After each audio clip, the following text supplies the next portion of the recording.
All right. Yeah, my name is Kirstin Johnston, and I'm, the vice president of our Kitsap Peninsula Mycological Society. And I would love to welcome everybody, lots more people than usual, to our Kitsap Peninsula, which is, by the way, the ancestral home of the Coast Salish peoples, including the Suquamish tribe, and now currently home to a diverse multicultural community. And in our club meetings, we had in past times many famous or influential speakers, but the tonight's speaker is altogether on a total different level. And that's why we decided we want to share this beyond our club members to other clubs and friends. And we broadcasted this out to a myriad ways. I put it out to my bee friends, to my master gardener friends, to tree friends, to the community, to my German friends, and whoever I could think of, because I really think that Suzanne's message is important and we should bring it out to lots of people. So I like to welcome Suzanne. Suzanne Simard is professor of the forest ecology of the University of British Columbia. And she is the leader of the Mother Tree Project.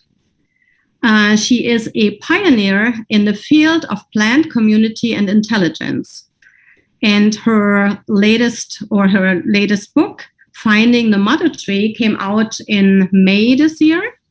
And it's already on lots of bestseller lists, and many of our club members have bought it and read it.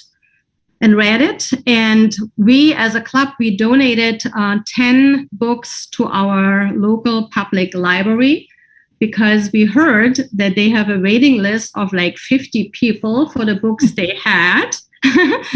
And so we also had this really great idea, or one of our members, Susan, had this idea to also put it into school libraries. So we haven't done this yet, but we will.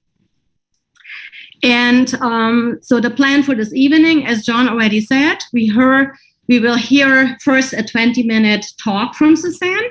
Then I will start with a couple of questions. And in the meantime, every one of you listeners should write their questions as they pop up into the chat. And then we will try to get to as many as possible in the end. All right. So there we go, Suzanne. I can't wait. I'm super excited. Thank you, Kirstin, and thank you, John, for inviting me, and thank you, everybody, for being here. It's my pleasure to be here, especially talking to mycophiles.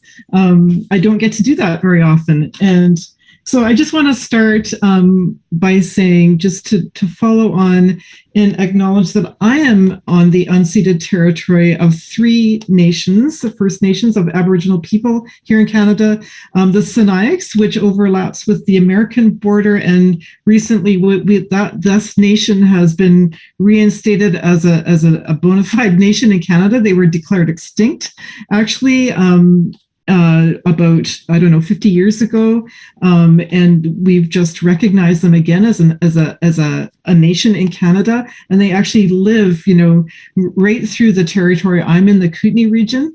I'm also, it's overlapping with the territory of the Ktunaxa Nation, as well as the Okanagan Nation. And I just also wanted to acknowledge that my work has actually been in collaboration with many First Nations in British Columbia, and that's going to be infused through my talk today. I also just wanted to say that, I got my master's and PhD at Oregon State University, so not that far from where you guys are, and of course you have such a brain wealth in the United States about fungi and forests, and I've learned so much from my American colleagues and friends. And so I have to say that, a lot of this work was in collaboration with my American friends and mentors and teachers at Oregon State. I also just wanted to say, too, that I'm a forester. I was trained as a forester. I wasn't trained as a mycologist. But of course, I think anybody who wants to understand ecosystems needs to look at fungi. And so I come from it from a forest point of view. And of course, you'll see that in my lecture. And as you ask questions, you could, of course, ask me more detailed questions about the fungi, because my lecture is more about the ecosystem. So here we go. The book that I wrote is really, it's a journey, right? It's a memoir. It's a memoir that takes the science that I've done over the last 40 years, that I've published in many journal articles, and brings it to the public sphere.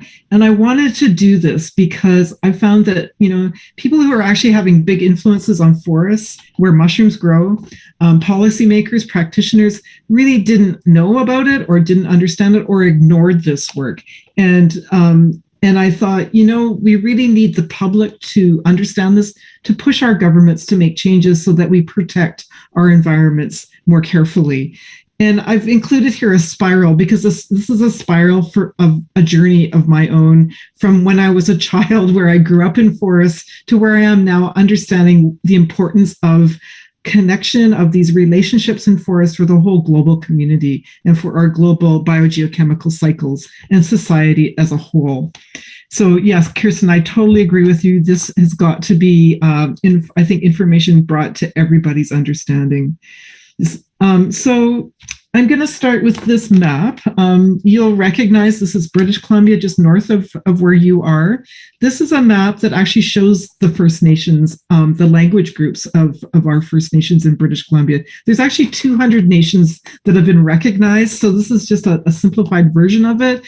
I live down here in this area right here, in the Tanaha, the Okanagan, and the Sinixt is this group that comes up, and they actually overlap with these two nations.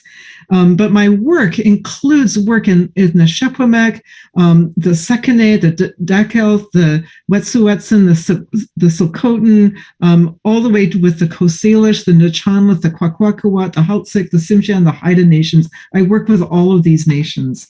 And so their work, their understanding is brought to bear on this. And I guess, one thing I wanted to acknowledge too is that there was a Coast Salish man, Bruce Miller, or Subiye, who lived in Seattle, and he actually understood these connections that I'm going to talk about, these mycorrhizal networks, these mycelial networks that underlay the forest. This knowledge has been around for thousands of years, and it's really just, bringing Western science to uncover for the rest of us what has been known for a long, long time. So I just wanted to start with that. So this is where I grew up. I grew up in these forests. These are iconic inland rainforests. This is Western red cedar. The forests are mixed forests. They've got hemlock, they've got birch and aspen and larch and western white pine, lodgepole pine, at the high elevations, white bark pine. These are really important, iconic forests. They're very productive forests. So I grew up here. This is what I knew as whole ecosystems, as a kid playing in these environments and playing with my brother and sister and getting to know these at a very visceral level. And my family actually were loggers in these forests. They were horse loggers, and they lived along what's called the Shuswap River. And this is a salmon river. And I'm bringing this up because salmon influenced these forests all through the Pacific Northwest in a very deep way. The collapse of the salmon populations is tightly linked with how healthy our forests are, and of course how healthy all of the creatures in the forest, include the mycelium and the mycorrhiza. They're all interlinked together. And I'm going to come back to the importance of salmon and caring for salmon in forests later in my introduction, in my presentation. So one of the things as a forester that you face is that even though I grew up in a province of old growth forests, it's turned into a province of clear cuts. This is devastating. It's devastating for me as a person. It's devastating for us as a people, for our First Nations people. It's devastating for our, for global change. This all contributes, it's all interlinked with it. And I study this. I understand the impact of this on our carbon cycle. I've studied the impact of this on our biodiversity below ground and above ground. The impacts are broad, they're extensive, they're long-term. And so it's this framework as a forester that I came in to study fungi and the importance of fungi and networks in forests. And as a young forester, I was dealing with the conversion of our old growth forests, which is all part of the plan, right? Of colonization came along with it, the plan to liquidate the old growth forests and turn them into second growth forests.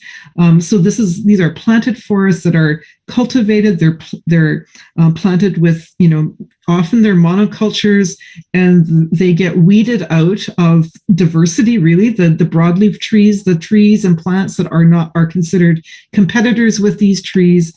And the consequences of this are severe.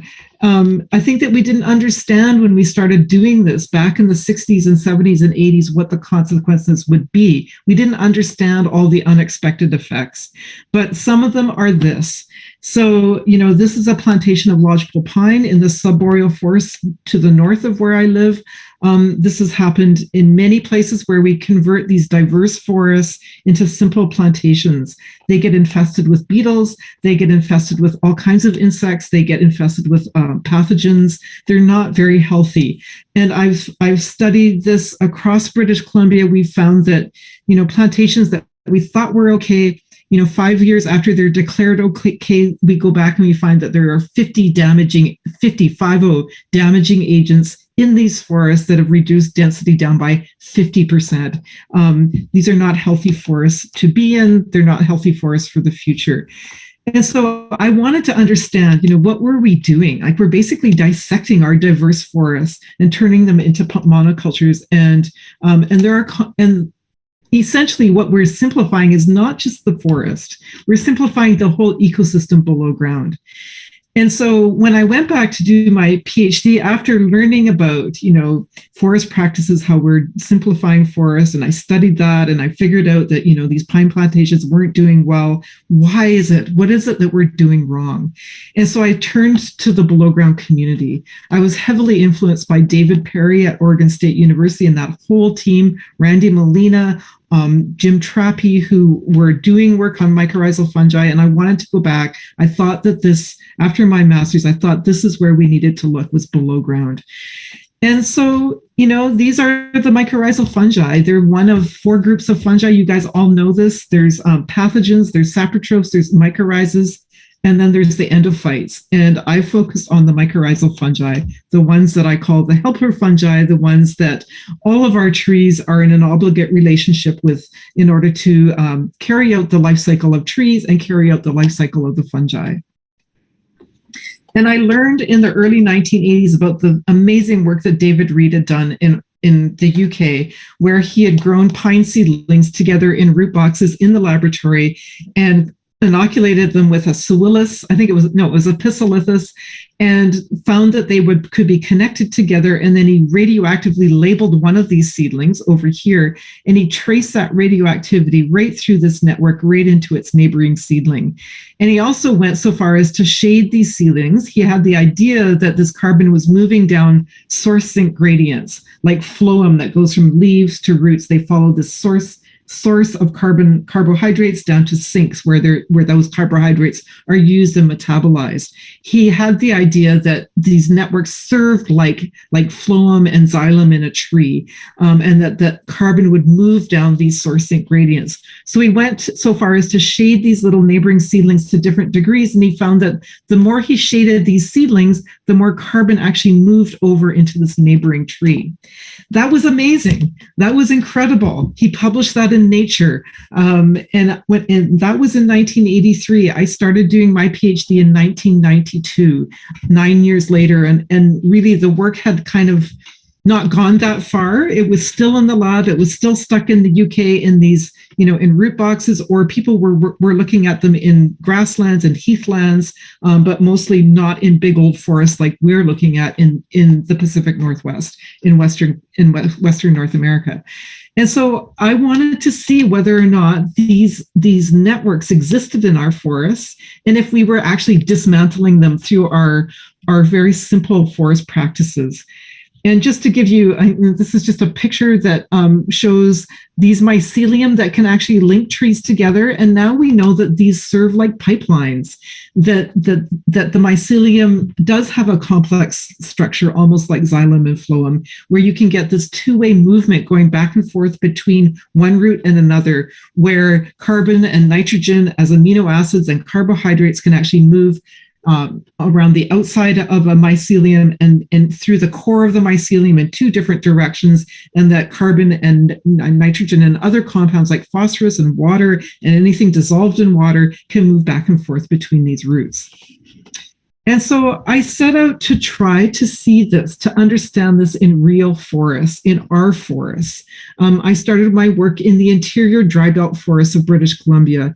So these are Douglas fir forests. They're not unlike the coastal forests, except that the Douglas fir here is shade tolerant, whereas on the coast it's more shade intolerant. So when they're shade tolerant, that means that regeneration comes up in the understory of the old trees. So these trees here are about 250 to 300 years old, and you can see there's intermediate sized trees that are probably 50 or 100 years old, and then young trees coming up in the understory, the seedlings and saplings. And so this is an uneven age forest. It's highly structured, vertically structured, horizontally structured, and I started my work here, after doing my initial work with my PhD in multi-species forests, I wanted to come back to these more simple forests, species simple above ground, to try and look at and map what these networks look like below ground in natural forests. So I got a graduate student. His name is Kevin Byler. I worked with Dan Durrell, who is another great mycologist. I worked with Randy Molina, Dave Perry, Dave Myrold, all at Oregon State, and we set out to understand these forests and map what the networks look like below ground. So imagine this forest, and now I'm going to shift you over to a graphic of what that forest looks like from a below ground perspective.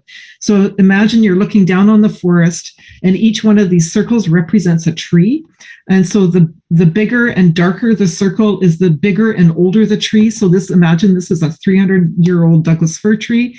And then these are all smaller trees of younger ages in this uneven age forest. And these little yellow ones are seedlings that are growing up in the network of these old trees.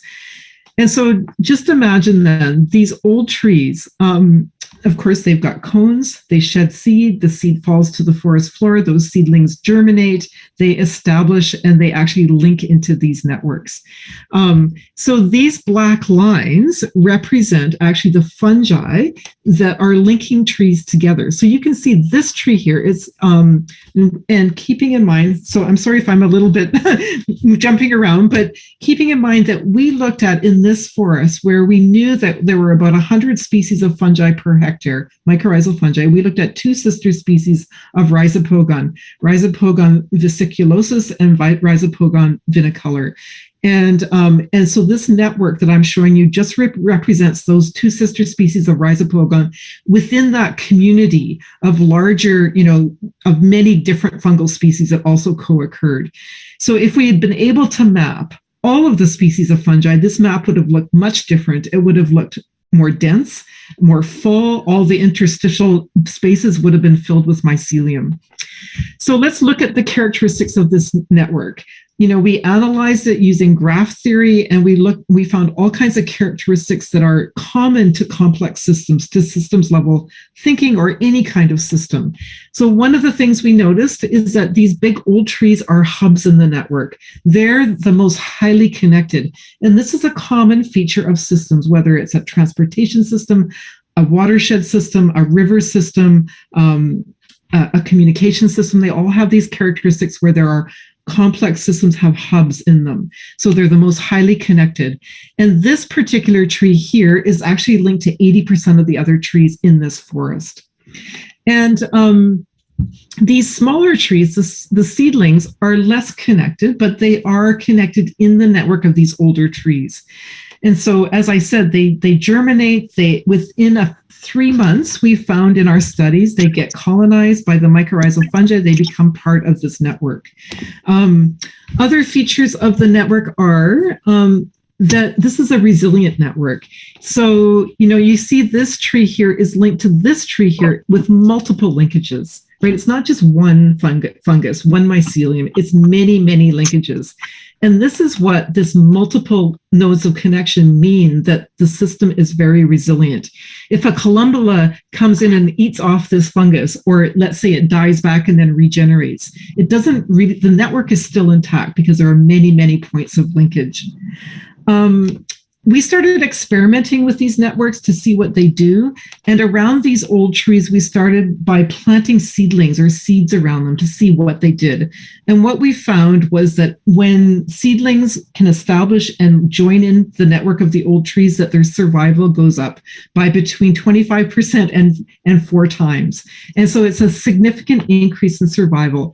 And why was that? Well, we found that these old trees are actually transmitting resources like carbon and nitrogen and water and phosphorus into these little seedlings. And later on, we found out they also transmit information. So if these old trees, for example, are suffering from some kind of herbivore like western spruce budworm or Douglas fir bark beetle, that these trees will upregulate their own defense machinery, their RNA basically, and they start producing enzymes. These enzymes actually trigger a transmission of information from this tree, the infected tree, to the neighboring trees, and that they in turn, we found, will upregulate their own RNA and start producing enzymes that will protect them against the same insects and pathogens. This kind of work has been done in other places around the world, verifying this kind of communication, this information communication. And it's also been done in agricultural settings where people have found that this kind of defense messaging also goes on above ground. It's not just through mycorrhizal networks, it also happens through above ground pathways. So it's a very robust system, right? There's lots of pathways of communication going on here. Hey, Suzanne. Yes? There's 2 questions in the chat about this slide, so I'll just read them to you now. Oh, that sounds great, yeah. One, does the extent of the network shift with seasons? And secondly, how did you find the networks, and did you core the ground and look at the mycelia? Okay, yeah, good. I don't know if it shifts with the seasons, but I bet it does. Of course, people who look at, you can use different techniques to look at seasonal changes in mycelium. We know that they do. The fungi fruit at different seasons. The mycelium will grow through ingrowth using ingrowth tubes. We can see that the mycelium grows and more quickly and more abundantly at different times of the year, correlated with rainfall. And we've definitely looked at in earlier studies how mushrooms will come up at those rainy seasons. Around here, it's in June and in October. So yeah, I would think that they do vary with the seasons. The one thing that we did do is when we developed this network map in 2006, I had a student, Justine Carson, I had a student, and his name is Joseph Birch, and he went back about 15 years later and re-looked at this network. He went back into exactly the same forest, used this network map, and he found that not only do the seedlings respond to the network linkages, but so do the old trees. And we tried to remap the network, but we weren't very successful at it. But we were trying to see how it would have changed over time. But we expect, just based on looking at the trees, that there were shifts. There were shifts in emphasis of where carbon would go and what trees were responding. But I can't answer directly the seasonal question, except to infer from these studies that it would change over the seedlings. With respect to the methodology, what Kevin did is he went into this forest and sampled using a grid pattern. So he would sample around each tree in the cardinal directions for the fungi. So doing cores basically at the drip line of the trees. And then in between this tree, for example, in this tree, he did multiple cores in between them as well. And in those cores, he picked up whatever fungal material he could get, whether it was mycelium or spores or sclerotia. And did DNA analysis on them. And it wasn't just sequencing, because you can sequence and get species. What he did was what are called microsatellites. And so microsatellites can actually distinguish one individual genet from another individual genet. And we needed to do that in order to know whether this fungus that was on this tree was actually the same fungus that was on this tree. And we were able to do this only because in Randy Molina's lab, he'd worked with Annette Kretzer, and she had developed the microsatellites in order for us to actually, distinguish genets of Rhizopogon vinicolor and vesiculosis. And so it was work building on work of other people that allowed us to do this. We did the same thing with the trees. So he went in and he collected the cambium of the Douglas fir trees and used microsatellites developed in the lab of Sally Aiken at UBC. And we were able to distinguish the roots, for example. If he picked up a mycorrhizal root tip here, for example, not only could he identify the individual fungus, he could identify the individual tree that root was from based on the microsatellites of those Douglas fir individuals. So I hope that answers your question. There's a lot more detail in the journal articles, but yeah, it was very laborious. It was very time consuming. It took Kevin basically 5 years to do this study to make this map. Okay, so I'll move on. So one question led to another, and we kept doing studies. What were the importance of these old trees, and finding that they were important in the regenerative capacity of the forest. And so we started calling these old trees mother trees because they were basically nurturing the regeneration of the forest. This term mother tree, it's, I use the term because it helps people remember it, to understand the role of regenerative role. But I have to say that, it's not really a scientific term. It's a term, Douglas fir it's got both sexes in a single tree. But I think that it conjures up in us an understanding. And the First Nations people, the Aboriginal people of North America, use terms like this in their languages as well. They called them grandmother trees or grandfather trees, mother trees and father trees, or elder trees. And so the language is important. It's important for us to understand and convey what we mean about the role of these trees in ecosystems, not just what they are, genetically. So thinking about the role as a regenerative part of the forest.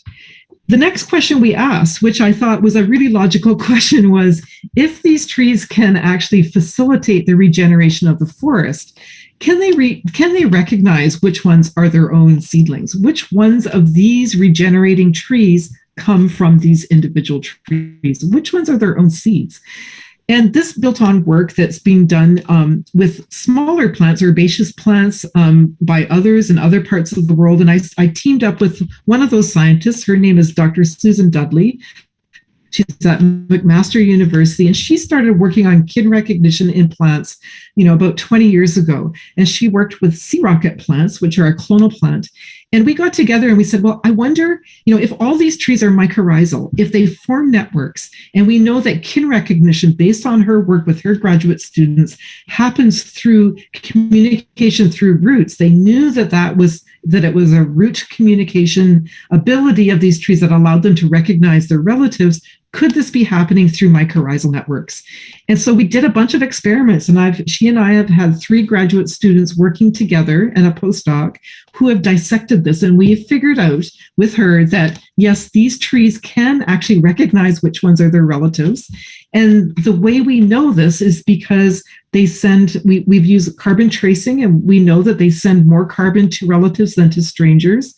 We know that the relative or the kin seedlings have bigger mycorrhizal networks. The fungi on them are more robust. They've got actually more fungal material on them. And also the seedlings grow faster. They've got more nutrition or different nutrition, and they survive better. And so what we call that is kin recognition, and the fact that they grow preferably in the neighborhood of their kin leads to this phenomenon called kin selection. That means that there's improved growth in the presence of neighbors or of relatives. Okay, so that's really cool. Mycorrhizas are involved in kin recognition in trees. Okay, I'm going to come back then to what First Nations have known all along. Like I said at the beginning, Subier talked about these fungal networks in the soil that the Coast Salish people knew about for a long, long time. And the Coast Salish people had a word for that connection. It's called "we are one, we are all together in this." And it's that word is Netsamatst. Netsamatst means we are all connected. This other word, Hishukishtawak, is actually a Nchonlith word. So those of you who have been keeping track of what's happening in Fairy Creek and Vancouver Island, the protests by the Nchonlith Nation and the environmental group, the protesters have, come up, talk about this word, about this phenomenon that we are all connected together. So this has been known. It's in the languages. It's not new. It's not new information to many people, but it's really cool to see this, that the mycorrhizas are very much of Hishuktishtawak. Okay, I'm going to go back to the salmon forests. And I'm going to try and bring the story together with this last bit about, connection. So along the coast, along the north coast in British Columbia, there have been many nations who have used this salmon fishing technology called tidal stone traps. And what we're looking at here is actually a satellite imagery looking down on a forest, obviously, and there's a river over here. And what the Haltsuk Nation has done here, the Haltsuk are at Bella Bella, is they've built these stone traps along the coastline. You can see the walls of stone here. And there are many miles and miles of these stone traps all along the coastline. And what they do is that when the salmon come in on the tide, when they're spawning, they come in on the ebb tide, on the tide. And when the tide goes out, the salmon are trapped behind these stone walls. And so the Haltsuk Nation, the Tsimshian, whoever has built the walls, the Tlingit, they just passively collect the fish. It's a very simple fishing technology, but it's thousands of years old. So they collect the fish, but they always let the big mother fish go upstream and spawn. And so by doing this, what they were doing is they were actually manipulating the populations of the salmon. They were actually increasing the health of the salmon populations by favoring the big mother fish. And so keeping this in mind, over the thousands of years of this technology, we arrived, with colonization happened in North America, to these very robust salmon populations that were actually cultured and nurtured and managed by the many nations that lived along the Pacific coast. And so, we have images of this. We know that the First Nations depended on salmon, as they did with the cedar trees. They go hand in hand. Their livelihoods depended on fishing and drying salmon and using these passive fishing technologies. And those technologies vary depending a little bit whether you're inland or on the coast, but they were always these passive technologies that depended on always keeping the big fish so that they could build up the populations. This is one of the estuaries in the Haltsuk Nation at a place called Hayat. And Hayat is an old 6,000-year-old fishing village that is being recovered. And in this village, they have tidal stone traps out here. You can't see them, but the salmon will spawn up this river. And they also have there are clam gardens here. There are trees that are cultivated here for cedar bark stripping, for making canoes. A lot of the villages along the coast also planted a number of trees. So you'll find crab apples and salmonberry, thimbleberry, blackberry. So you can actually, when you're approaching these villages, these ancient villages by boat, you can pick them out really easily because of the deciduous trees, the cultivated plants around them, the stone traps. So we started actually working in these rivers to find out what the influence of the salmon were on the forest. And so I have had a PhD student for the last 8 years actually working on this, as well as a Tsimshian Nation scientist, Dr. Teresa Ryan, who is also a salmon fisheries scientist. And we've been trying to building on the work of scientists at University of Washington, as well as Simon Fraser University, who have discovered that salmon nitrogen actually ends up in these trees. And we wanted to figure out the pathway. Were mycorrhizal networks involved in this? And so I'm not going to show you a lot of detail, except to say that the salmon have a deep, deep influence on the mycorrhizal networks. And now we know that, that the density of salmon in these rivers, and we looked at 23 different rivers up the coast that had different numbers of salmon that were spawning in them. It was a natural salmon gradient. And we found that the mycorrhizal fungi varied very much along that gradient, that the salmon had a deep influence on the identity of the fungi in these forests. They also have a deep influence on the carbon sequestration of these forests and the fertility of the forests. These forests where salmon spawn have some of the highest carbon density of anywhere in the world. We haven't published that data, but we found that, and it's really profound. So what happens when the salmon go upriver is that grizzly bears and wolves and eagles will take the salmon that are spawning and they carry it into the forest. And they eat the salmon, especially under the big old trees. So they tend to go back to the same trees over and over again. They can see around them. They can see their predators. They can protect their cubs. And they eat the salmon under these old trees. And so the salmon, actually, the flesh of the salmon, which they don't eat most of it, they eat the brains and the guts, and they leave the most of the flesh there, and it decays, and it ends up being taken up and acquired by these mycorrhizas and delivered into the tree, where we can actually take tree rings then and count the isotopic signature of salmon nitrogen in the tree rings and reconstruct salmon populations over time. It's really difficult to do. It's not easy, but we are kind of at the early stages of understanding at least what the effect of the salmon has on the fungal populations, the fungal communities, as well as carbon sequestration in these forests. And you can see the salmon bones in the forest. It's really cool when you go into these estuaries. It's not hard to find them. You just crawl along, follow the bear paths, which is what we did, these grizzly bear paths. And sure enough, it's almost predictable. You come up on these little benches, and there are the bones. And there are many, many bones on these single sites just shining underneath these big old trees. So it's really cool. It shows the cycle, right? That everything is connected together, that the salmon foster big old trees like this. And they also shade the salmon streams, and they provide the detritus, the food web that actually feeds the salmon fry for the next generation of salmon to come. So it is a cycle. It is a linked thing. It's a network. It's a spiral. It all belongs together. And I think that's the end of my presentation. Yeah, I guess I took quite a bit of time, but yeah, that's my story for today. And I invite any questions that you have.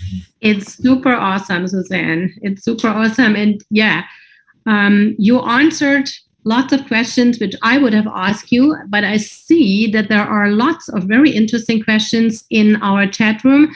And maybe, John, we do it the other way around. You first answer the question of everybody, because I think that makes more sense. And then I can still add some if I haven't gotten it from somebody else. Yeah, okay. I'll start with a question from Anita. Is there a relationship between moss and the mycorrhizal networks? That's a great question. So as far as I know, mosses don't form mycorrhizas. They form rhizines, and the rhizines, the rhizines only penetrate so far into the soil or the bark or whatever substrate that they're working on or they're growing on.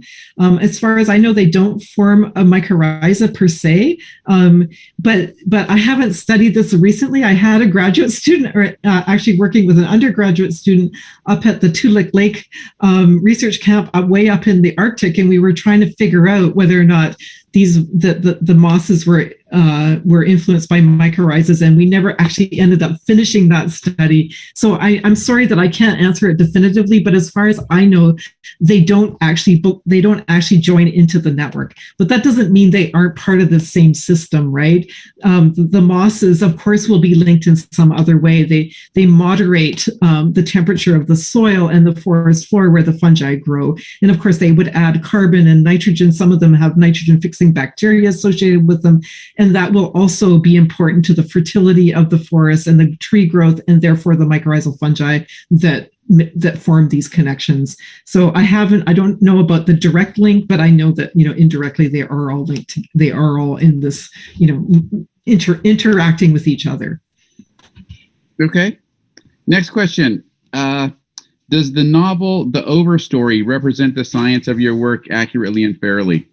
I love The Overstory. I thought it was a wonderful book. I think that, that character, Patricia Westerford, from what I understand from listening to Richard Powers' interviews, is a combination of me as well as a couple of other people. So it's not just me. And I think that character reflects that. The research I did was on mycorrhizas and fungal connections. And what Patricia was actually studying was communication above ground. And so, I mentioned that other researchers were actually working on this, that trees will warn each other through emitting volatile organic compounds that other trees detect through the air, which is a more general way of communication than the more specific avenues through mycorrhizas. And so in some ways, she did represent me, but in the details, no, not really, not the details of my research. And of course, Patricia also was faced with a number of personal adversities in her career. And I think that in the end, she didn't actually make it through, right? She did get her voice back, but not in a really powerful way. And I'm hoping that I can get a little bit further than Patricia did. Yes. Can I chime into this? So is there a sort of interaction or talking between trees over the air? Well, yeah, there are. So these volatile organic compounds, we all smell them when we're walking through the forest. We all smell these organic compounds when we breathe in the scents, right? And those are communication molecules. And so what people have done is especially in shrubs and herbaceous plants, is they've purposely injured these plants and then measured these VOCs that transmit through the air, and the neighbors pick them up. And so, yeah, it does happen. It's been well verified. It's been studied a lot. And it's been known for, I don't know, probably 20 or 30 years now. Okay. Before we knew about the mycorrhizal connection and that communication pathway. Yeah. Okay. Okay. A question from Rachel Friedman, who did her undergraduate research with Jim Trapp. Okay. And she's curious about your use of the term mycorrhizas. And can you help understand the difference between that and the multiple mycorrhizae? Mycorrhizae and mycorrhizas? Yes. I think that the mycorrhizas is more of a European use of the word, and mycorrhizae is more North American. That's how I've figured it out. They both mean the same thing. It's just the plural of a mycorrhiza. They're interchangeable. Yeah. Okay. All right. Got to process one other question. Let's see. Does your research explain why some species, like chanterelles, often fruit only when the trees are above a certain age? I wish I knew the answer to that question. I knew that you guys are going to ask me questions that I couldn't answer, but I would expect so, but I don't know for sure. I haven't studied that. But, think about, chanterelles, as all mycelium, all mushrooms depend on carbohydrates from the trees. They don't survive without them, except as maybe resting spores and sclerotia. And so the more carbohydrates that are fixed through photosynthesis by the trees, the more carbon ends up below ground. It's just, and it depends on the ecosystem you're in, but anywhere between 20 and 80% of photosynthate ends up below ground in the soil food web and in the mycelium. And in more drier or poorer ecosystems, the more carbon goes down there. In more replete ecosystems, like, for example, coastal rainforests, that number will go down. There'll be less allocated below ground because trees can get their resources. They're more plentiful, so they can get them more easily. What we found in our studies in the Mother Tree Project is that about half of the carbon in our Douglas fir forest ends up below ground. Almost, it doesn't really matter, there's a slight response from dry to wet where there's a little bit more allocated below ground in drier forests compared to wetter forests, but it's pretty much a 50-50 thing. But, so getting back to the question, the more carbohydrate that ends up in the mycelium, the more that will be available for fruiting. And so I think, without studying it, that's a general principle that you could apply to understanding chanterelle fruiting. But, that's as far as I can shed light on that, as far as I know. Do you have any data or just your personal observations? Like if you have a clear cut and then the clear cut regrows either from alone naturally or because they plant trees or whatever, at what point, so after how many years will you find fruiting of the mushrooms which were there before, which don't show up as a clear cut? I mean, this is like, a desert kind of thing. Doesn't look very good. There's nothing popping up. So that would be definitely a thing which mushroom people would want to know, because some of our nice, hunting grounds got wasted, Yeah. I know.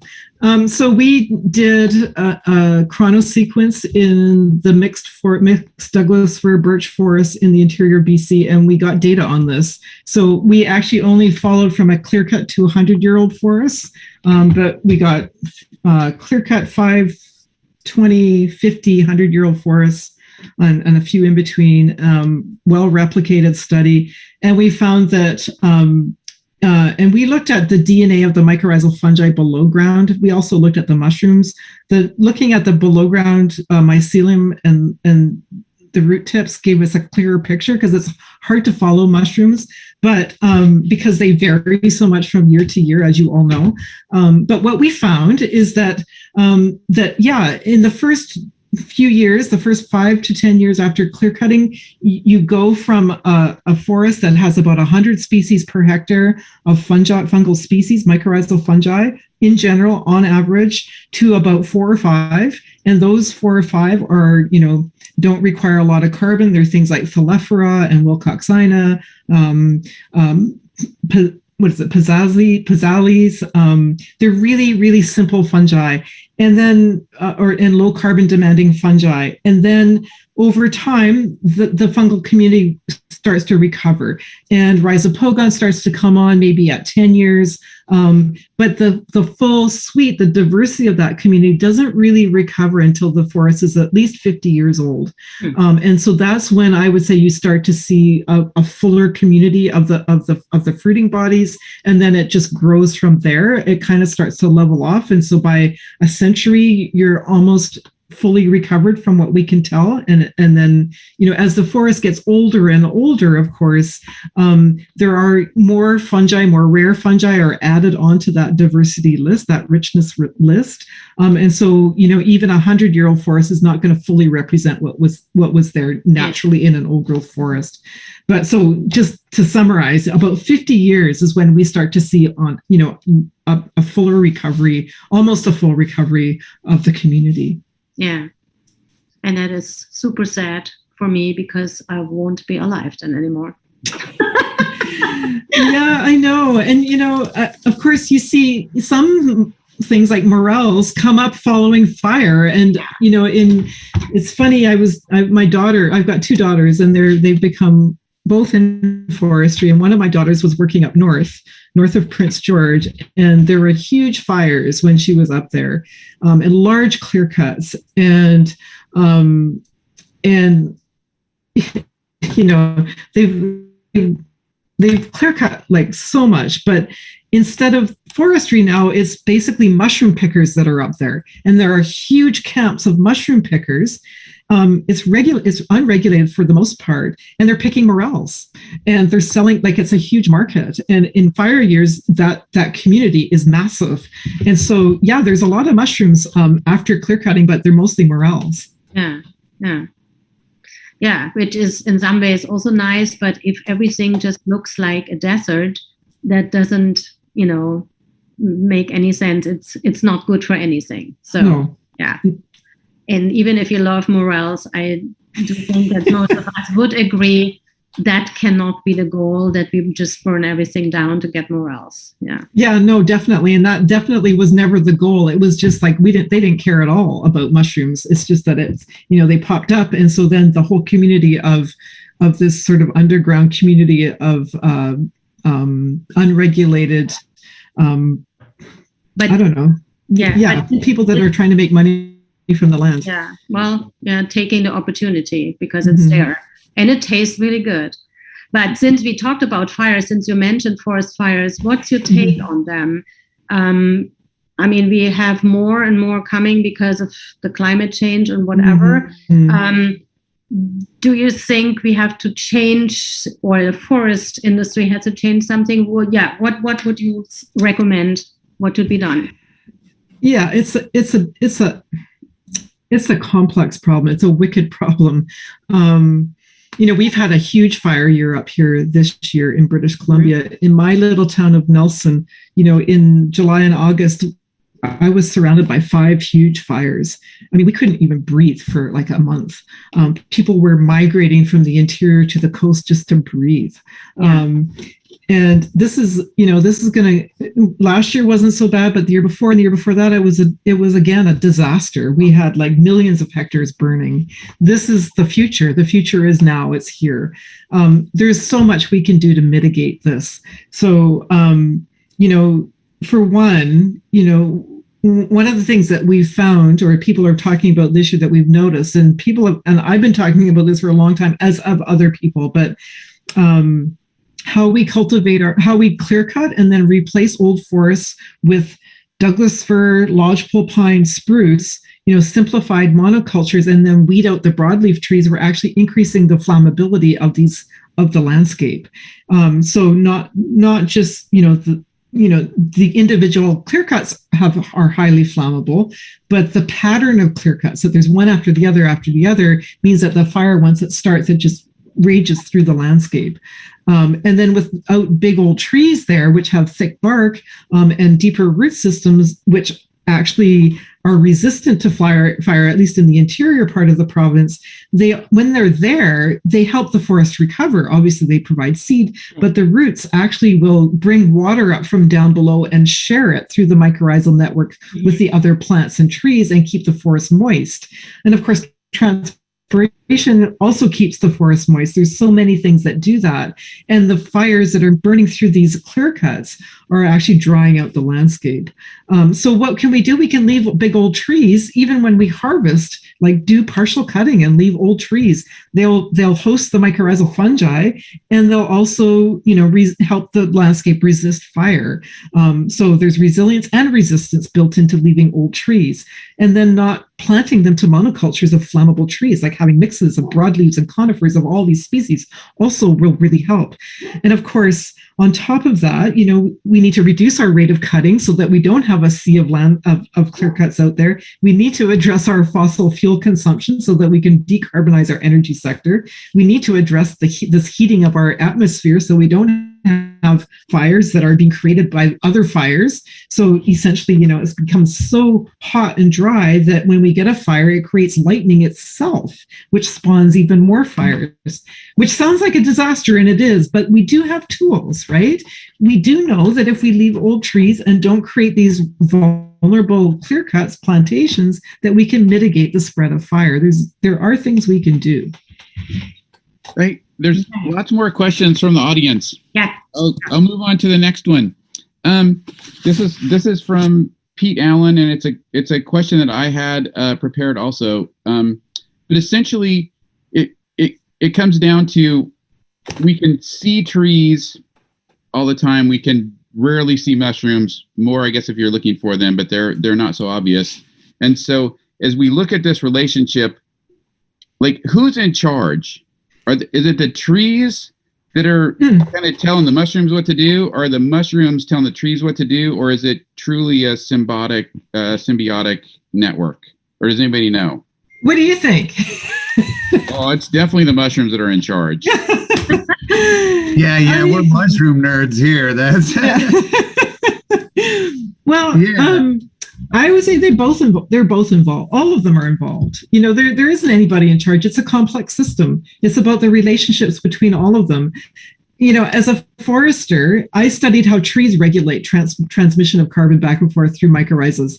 And everything I did, I manipulated these source sink gradients by shading, by using nutrients, by using varying species, by varying the water capacity of the soil.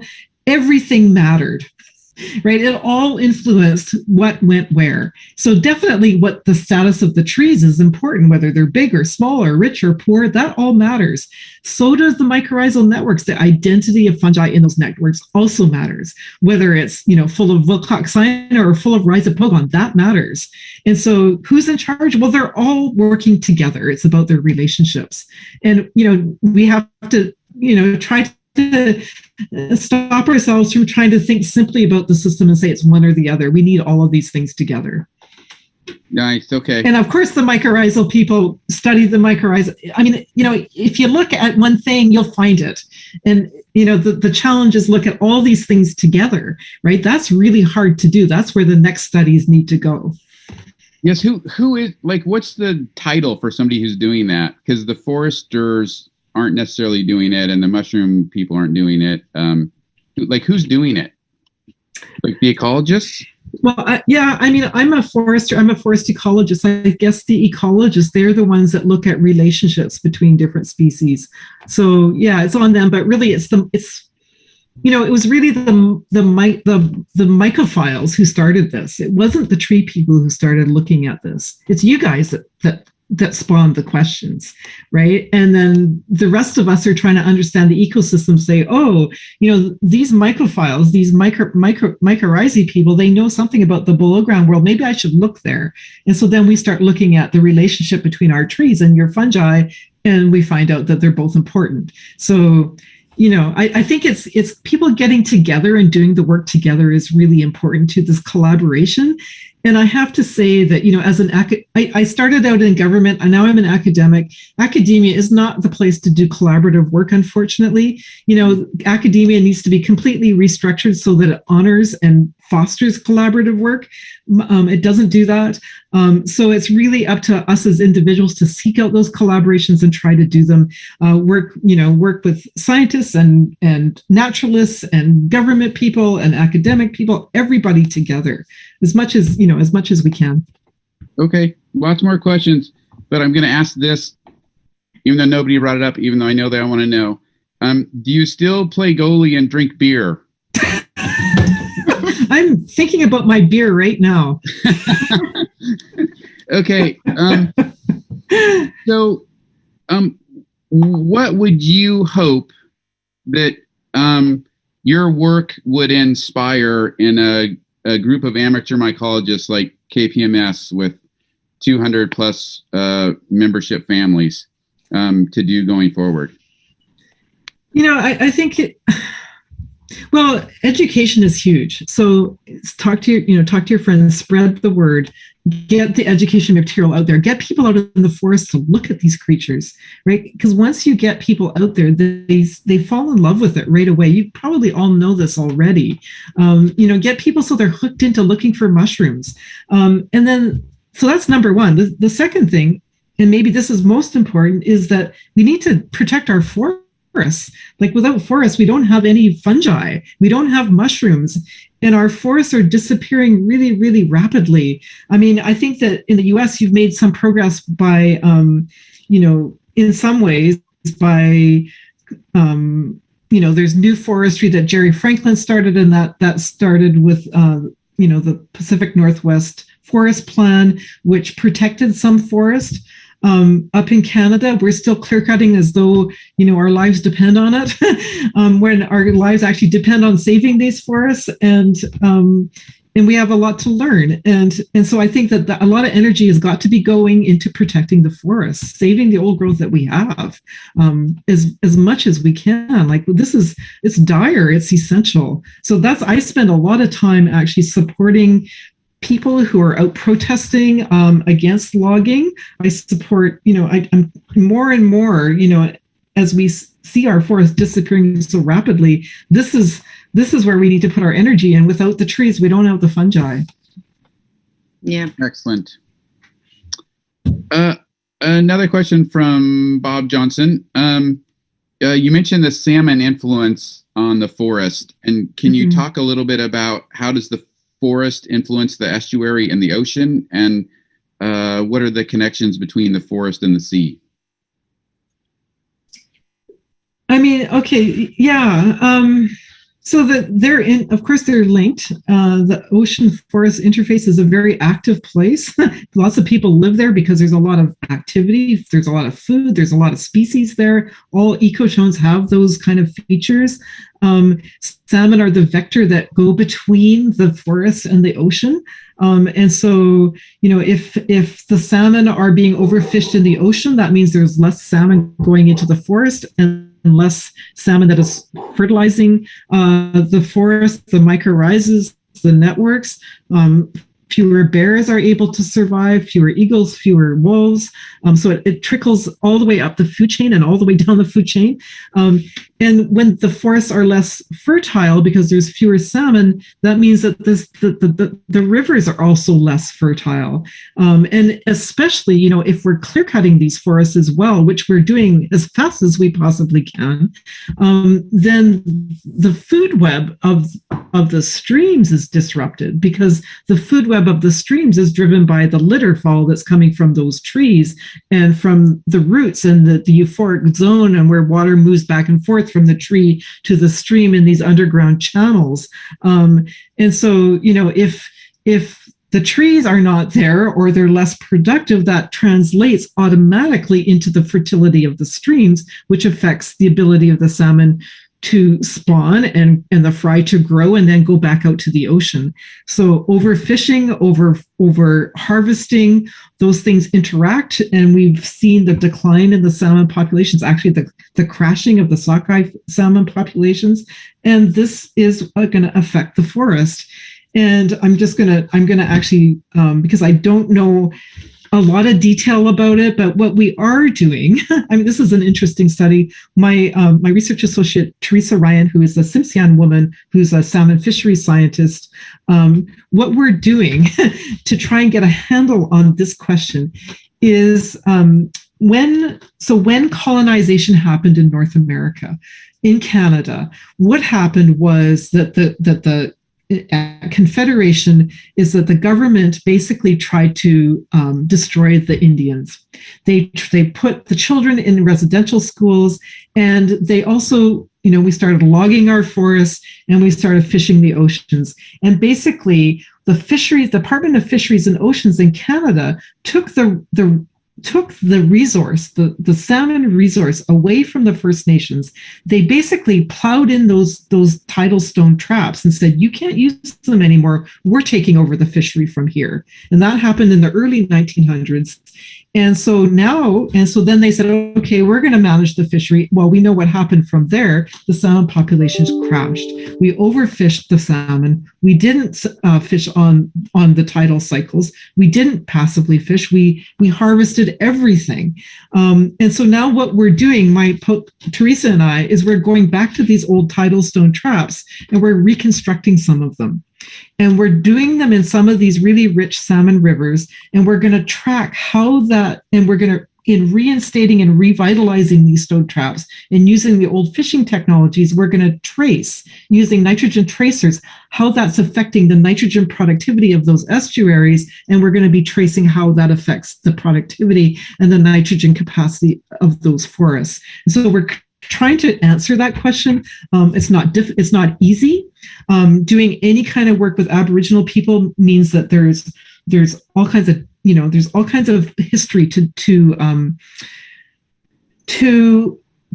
grapple with, and even going even with the First Nations people who are collaborating with you. These are archaeological sites, right? These tidal stone traps are thousands of years old. It's like going and doing an archaeological dig for a dinosaur, right? It's that historical. And so it's taken us 3 years just to get the permits to go in there and start doing our work.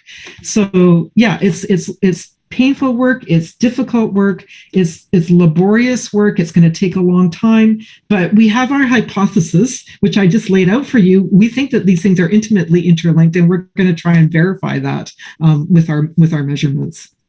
We probably need more from the First Nation young people who study that and want to do it themselves, because then it's their land, it's their heritage, and then their interest is the biggest to keep it, or better, to fix it up again.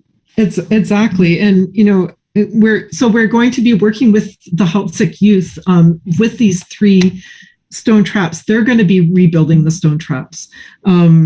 And I just wanted to, just say one little quote from a Haltzik woman,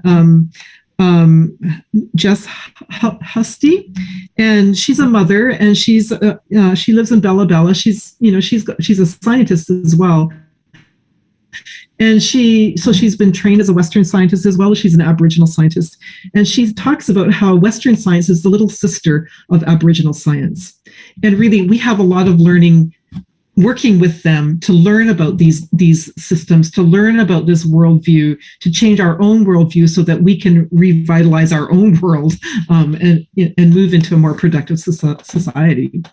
Yeah. It's almost like Robin Wall Kimmerer's braiding sequence thing. Yeah. 2 very specific questions from Sue. Did your investigations find any mycorrhiza interface with rhododendrons? And secondly, how does soil type influence the distribution of the mycorrhizal relationships and abundance? Yeah, so I don't actually look at these ericoid mycorrhizas myself, but one of my PhD students did for her master's research, and Shannon Birch, who is actually a trained mycologist from Oregon State and works in our government in Canada now. I think she might be retired now. Did a lot of work with ericoid mycorrhizas and rhododendron and salal, especially. And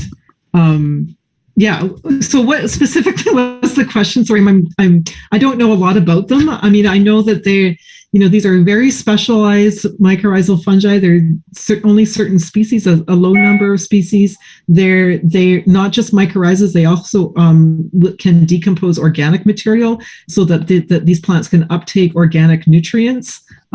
They're essential in the productivity of these forests, but I don't study them myself. Was there another part to that question? A soil type on mycorrhizal. Yeah.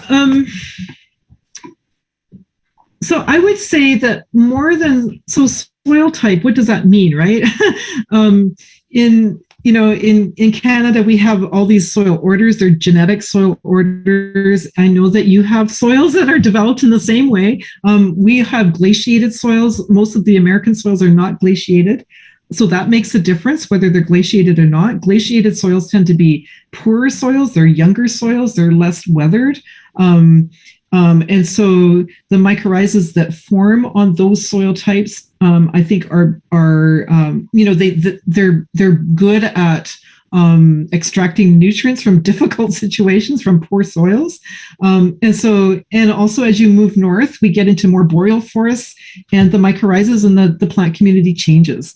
And so those soils are even younger, and they're even more nutrient poor. And there's a lot more ericoid mycorrhizas in those communities. And then as you move southward and go into the tropical forest, you move from like more ericoid to ecto in these temperate forests to more arbuscular mycorrhizal dominated communities in tropical forests. That's very general, of course, but that tells you that those associated with those changes are changes in soil type as well. So you'll go from these deep organic soils in the boreal forest to podzolic soils, or spotosols as you call them in the US, in the temperate forests, to more septosols or luvisols and brunosols, that's what we call them in our temperate forests, down to lateritic soils in the tropical forests. And so the mycorrhizals change along that gradient too. So what drives that? What is it? Is it soil or climate? I mean, they all do work together, but climate, I would say, is the number one factor that affects soil weathering, soil development, and then the plant community that's on them, and that plant community is associated with a certain mycorrhizal community. But, to sort out the hierarchy of these things, I think climate is the number one thing, soil is the next thing, and then the plant community is the thing next after that, if we were to put them in a hierarchy of importance. Awesome. Can I pop in a thing? With the clear cuts, we don't change the soil, but we change the plants which wander in, like Scotch broom or like ivy. Do those things change the mycorrhizae then also? Because you could argue the mycorrhizae are underground, they sit there and they wait until things grow back and then they do more action, but maybe not because they don't have any host trees. What is that? Yeah, I mean, a lot of those weedy plants, like I think Scotch broom is an ericaceous plant. Ivy is it's either arbuscular mycorrhizal or maybe some of these weedy plants are non-mycorrhizal. A lot of weedy plants, are either non-mycorrhizal or arbuscular mycorrhizal, whereas our forests are generally more ectomycorrhizal, at least here in the Northern Hemisphere. Yeah. And so it's a wholesale shift from a whole functional group of mycorrhizas to another functional group of mycorrhizas. So of course that's going to influence the productivity of that site, as well as the ability of the plants to uptake nutrients from the soil. It'll have a profound effect. And here's one story I can tell. When I was a younger researcher in the government, I did all these crazy experiments. And actually, I talk about one of them in the book, where I actually made a big mistake and I destroyed this site. I actually, in my zeal to create this perfect experiment, I got rid of the forest floor and all these weeds moved in. And the mycorrhizal community completely changed from ectomycorrhizal to arbuscular mycorrhizal. I couldn't get conifers to come back. I kept planting over and over and over again. It was like I created this black hole. And it's because the whole mycorrhizal community had changed. And it was only when I was able to transfer soil back from the forest into that clear cut could I regenerate the forest. Yeah. So how we change the plant community changes the mycorrhizas, which really affects, the recovery of that plant community. Mm-hmm.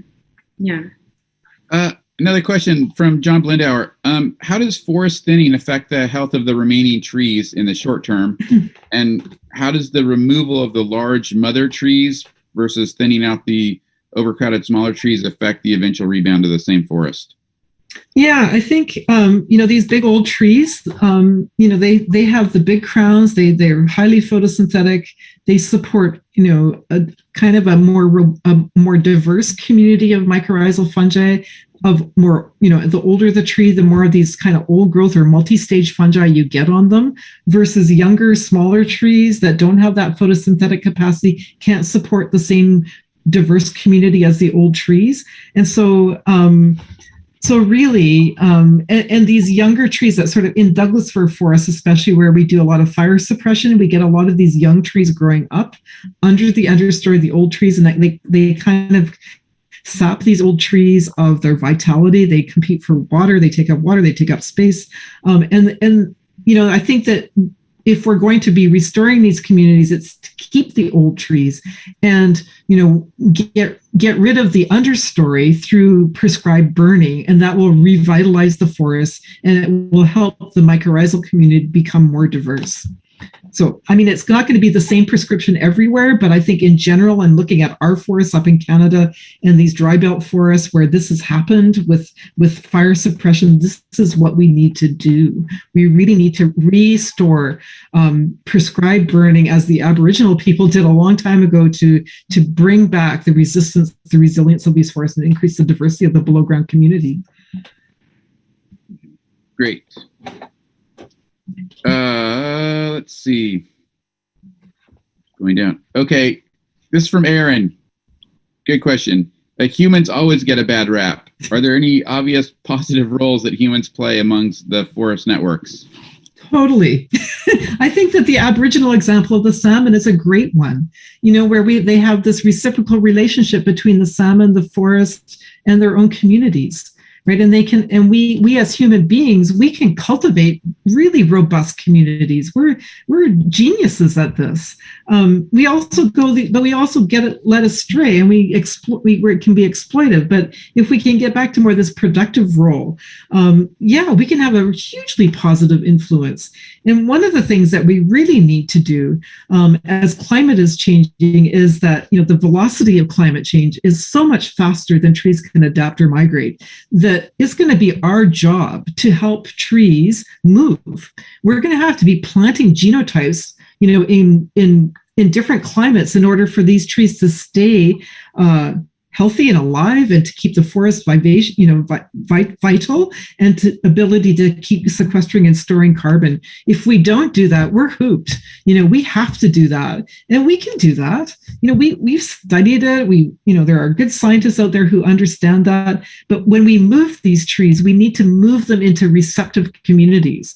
So it can't be like into clear cuts that are devoid of other plants and mycorrhizal fungi and bacteria and the soil food web. They have to go into healthy environments. And so that means that, retaining these old trees and then migrating genotypes into these always intact networks. We're going to have to play a role in that. We have to play a very productive role in that. Okay.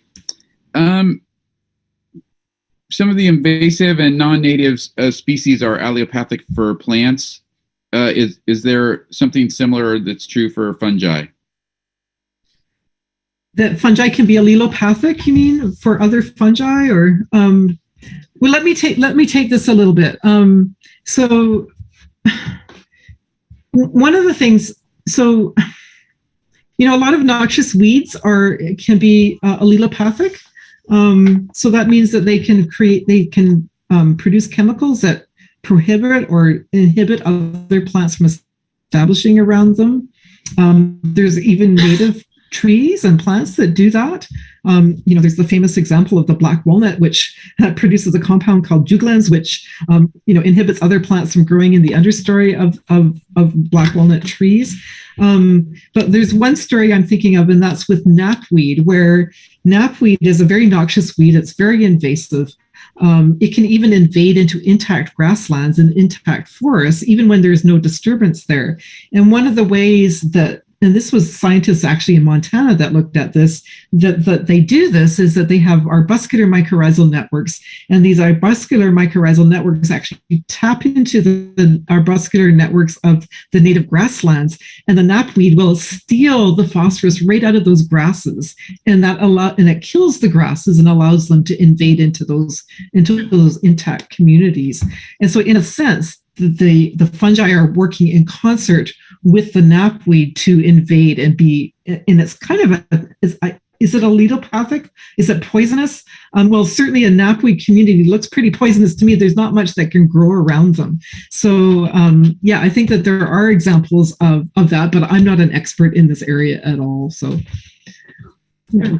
Okay, another question. You talk in your book about your research and your methods about using Western red cedars that form arbuscular mycorrhiza as a control. And then so currently is it thought that arbuscular mycorrhizal networks are completely independent from ectomycorrhizal networks, or do some fungi and plants participate in both? Yeah, there are.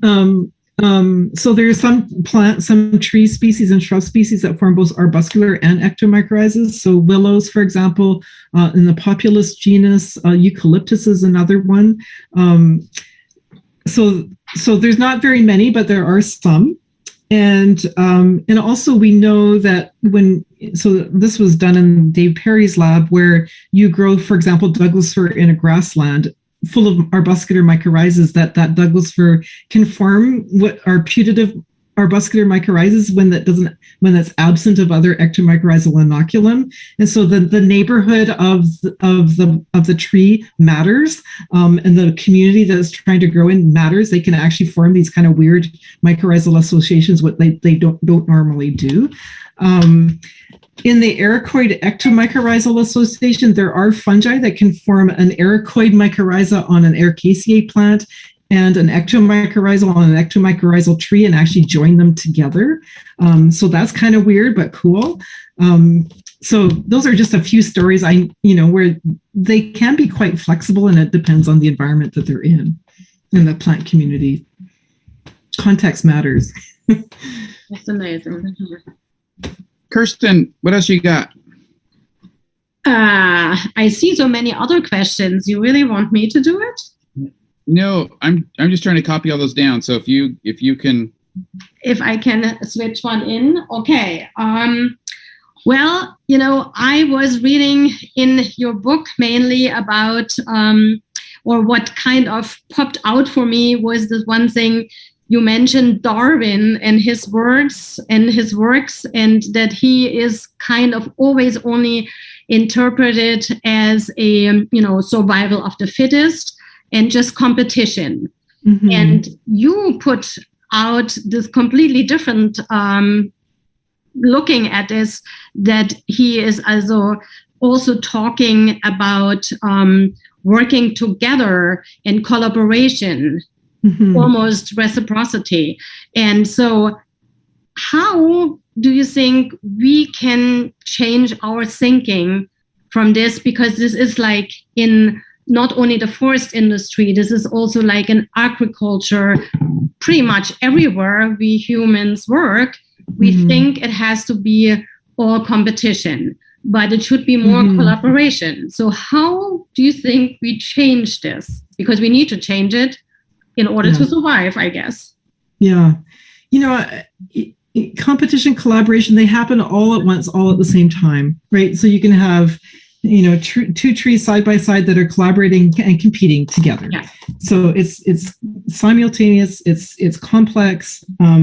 So to say it's one or the other is false too. So it's multifarious. And how do we change our mindset? I think that scientifically we've made the shift. I think that even, we now know that, the evolution of eukaryotic cells was really a symbiosis from the very beginning. We know from the Human Genome Project that we're full of viral DNA and bacterial DNA. We're not just like individuals. Yeah. And so we've made that shift. We have that understanding. It's the translation of that knowledge into practice that's the difficult part.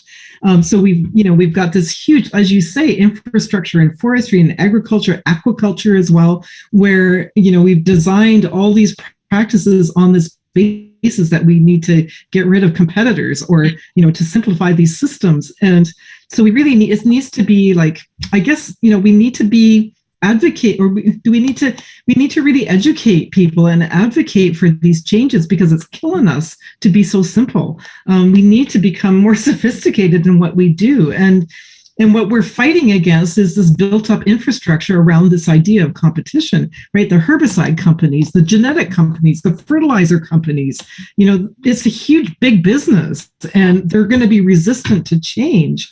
But we've got to, I guess at the grassroots, start making these influences. We've got to, make these changes, and we can't linger. We've got to do it. We've got to do it quickly.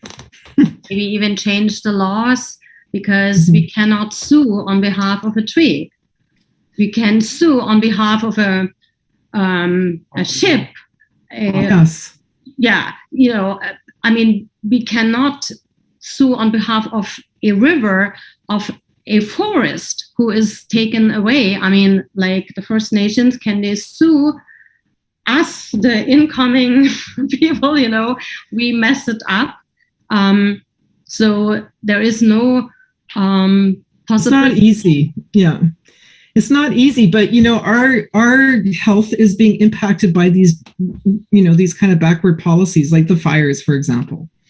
We can if I can't breathe, and if I die or my kids die, or and people are dropping dead from this, like in Vancouver during the heat wave, there were 800 people that dropped dead in about 2 days just from heat exhaustion. Huh. And so, it is affecting our human health. And so then, when we humans, we can advocate for our own selves, but it is really about conservation of our natural ecosystems. So I don't think it's a hopeless situation, but we do need more direct avenues put value on our health, our public ecosystems.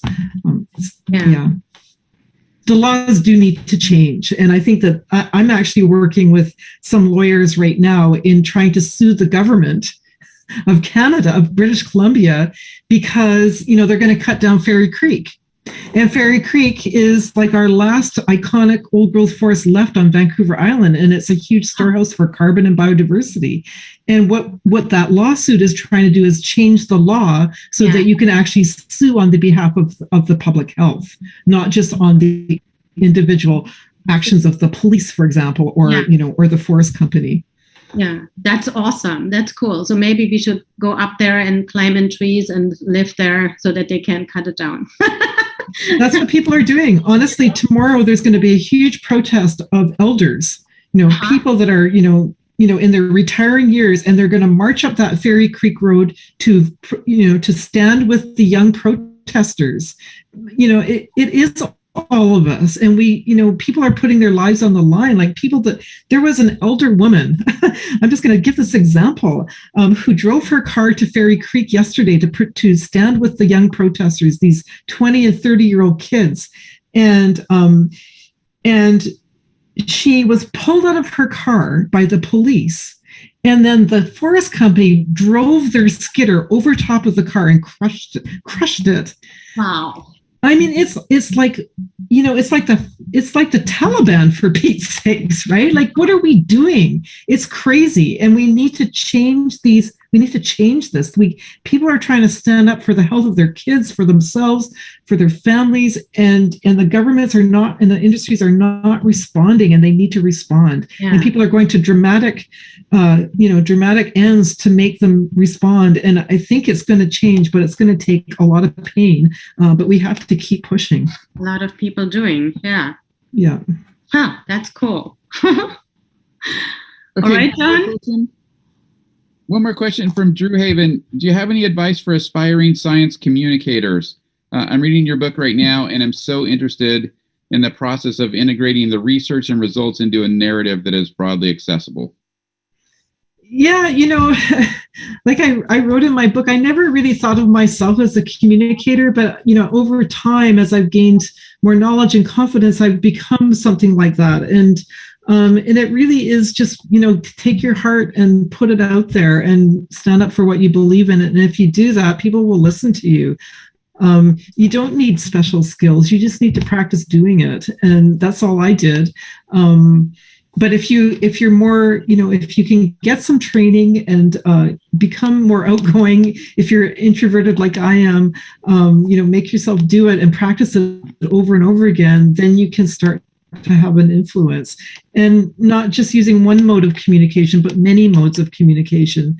So, I started out, giving talks, and then I started teaching, and then I started doing videos, and then I did a TED Talk, and then I wrote a book. And it was kind of this step-by-step process for me. But when you're younger, if you could start out earlier saying, this is what I want to do, you'll be way more effective, right? Than sitting in your scientific lab and doing, taking decades to get to that point. I think it's really important that people do speak out, that you learn how to do that, to speak up for the forest, because it really needs us to do that. All right. There are many more questions. We had a great turnout tonight for your presentation, Suzanne. So thank you so much for being here. But I think 90 minutes is more than we were hoping to get. So hold on, John. Hold on. One more thing. Oh yeah, what's that? The Mother Tree Project. Can you explain a little bit about that? And because that's another really cool way of that people can get involved. So I let you talk. Carbon sequestering. That's a great question, and I'm happy to answer that question. So the Mother Tree Project is a project I started about 6 years ago, and the objective is to how do we manage our forests so that they remain resilient as climate changes? That's the overall question. And I started it from my understanding of how networks, mycorrhizal networks, work in forests. And so the idea is, how do we conserve these networks? And keeping in mind that mycorrhizas are a symbol of all the connections in forests. There's other microbial networks, there's bird networks, there's stream networks, there's all kinds of networks, all these connections. How do we conserve these? And keeping in mind that trees are the photosynthetic machinery that feeds these ecosystems. That's where the energy comes from. So we need to conserve these old trees, and we can do this in different ways. And so we started playing around with, versus clear cutting. What's an alternative to clear cutting? Well, we can leave individual trees, we can leave groups of trees, we can leave large contiguous patches of trees. We can leave the forest intact. And so we're comparing all of these kinds of ways of leaving old trees and their networks intact across different climatic, over a climatic gradient that goes from the hot, dry communities near the 49th parallel all the way up to cold, wet communities in the subboreal forests. We have forests now that we're continuing this network up into the coastal ecosystems as well. And we've harvested them in different ways in collaboration with community forests, First Nations forests, industrial forests, research forests. We have tons of collaborators. And we go in and we do this harvesting. We plant them to these migrated genotypes and many, many species, trying to create resilient forests. And then we're measuring the impacts on the carbon cycle, on the water cycle, on the biodiversity, and the regenerative capacity of the forest. So this project has been funded through basically scientific grants so far. But as we go on, it's a 100-year project. Obviously, I'm not going to be alive until, in 100 years, but my students, of which I've got, a couple dozen students working on this, are going to shepherd it through into the next generations.